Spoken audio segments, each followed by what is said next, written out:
Welcome to the Tech Egg. Don't get scrambled. Enjoy the video. In this video, I will explain how to make spicy miso ramen broth. First, gather your key ingredients like miso paste, chili oil, and a robust broth. We'll start by sautéing aromatics to build a fragrant base, then introduce the miso and spices. This initial step is crucial for developing the deep, complex flavors that define a great spicy miso ramen.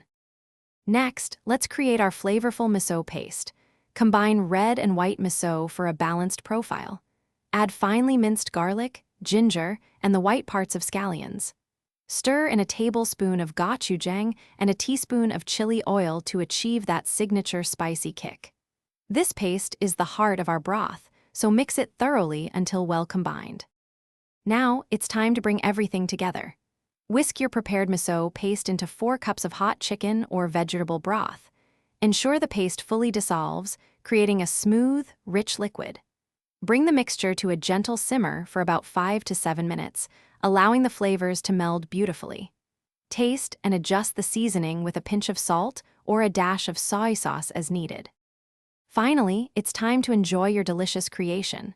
Ladle the hot, spicy miso broth over freshly cooked ramen noodles. Garnish generously with your favorite toppings, such as perfectly soft-boiled eggs, tender slices of pork belly, and fresh green scallions. This broth is incredibly versatile, so feel free to experiment with other additions.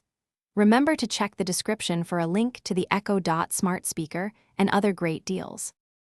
Thanks for watching. Consider subscribing if I helped unscramble your problems.